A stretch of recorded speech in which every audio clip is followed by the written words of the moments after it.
السلام علیکم ورحمۃ اللہ وبرکاتہ۔ دوستو، میں آج آپ کو ایک کہانی سناتا ہوں۔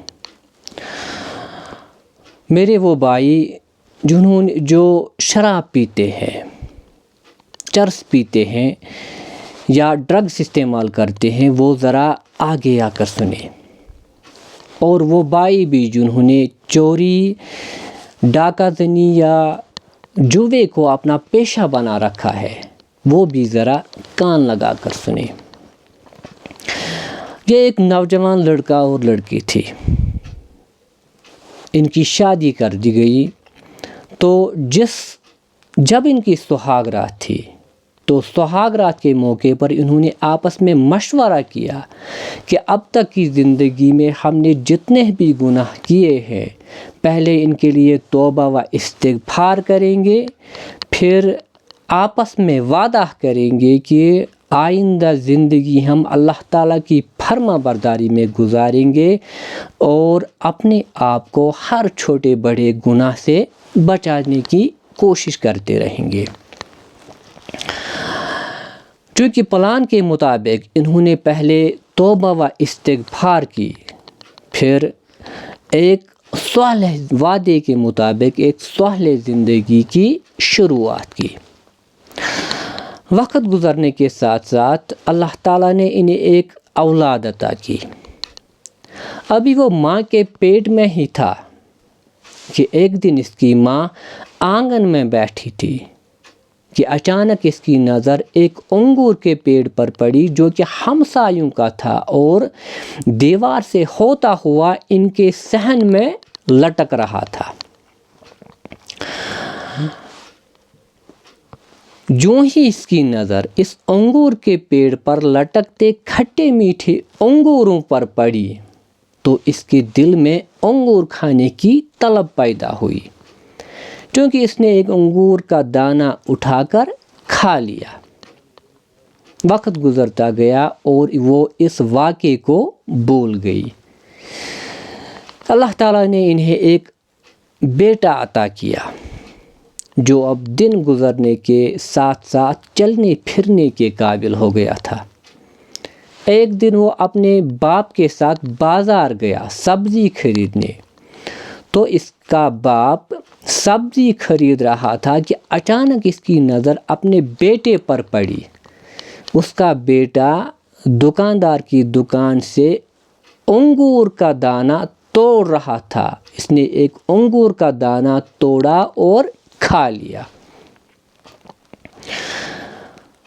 وہ اس کو ہکا بکا دیکھ رہا تھا۔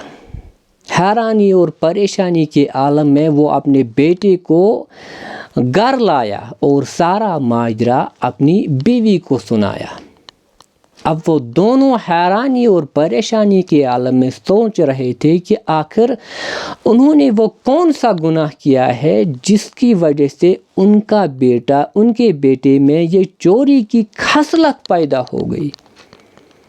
آخر وہ کون سی نافرمانی تھی جس کا یہ نتیجہ تھا۔ سوچتے سوچتے اس کی بیوی کو وہ آنگن والا واقعہ یاد آ گیا، تو اس نے اپنے شوہر سے اس آنگن والے واقعے کا ذکر کیا۔ پھر وہ اپنے آپ پر نادم ہو گئی اور اس نے توبہ کی۔ یہ کہانی ہمیں سمجھاتی ہے کہ گناہ بانجھ نہیں ہوا کرتے، بلکہ وہ بچے دیتے رہتے ہیں۔ میرے دوستو، جو میرا بھائی شرابی ہے تو اس کا بیٹا شرابی ہی بنے گا۔ جو چرس پیتا ہے اس کا بیٹا چرسی ہی بنے گا۔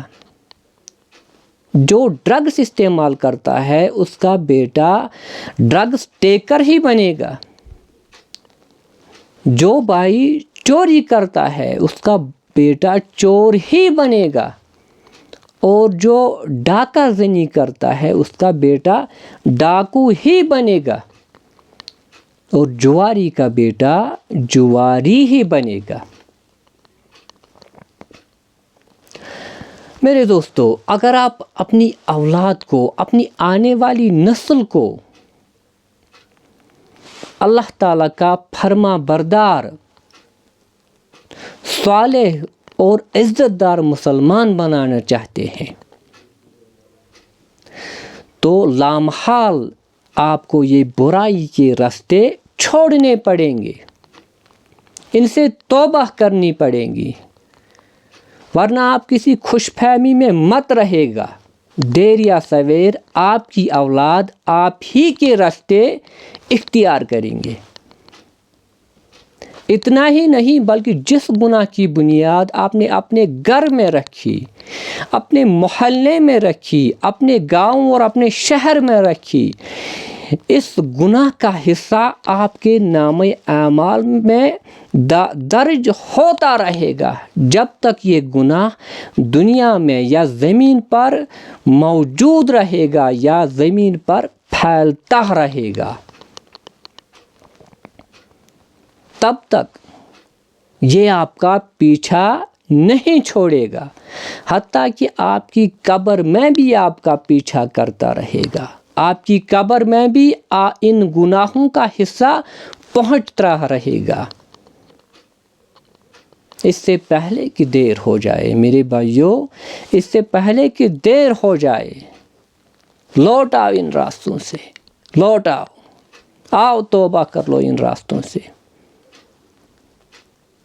اس سے پہلے کہ آپ کی دنیا کے ساتھ ساتھ آپ کی آخرت بھی برباد ہو جائے۔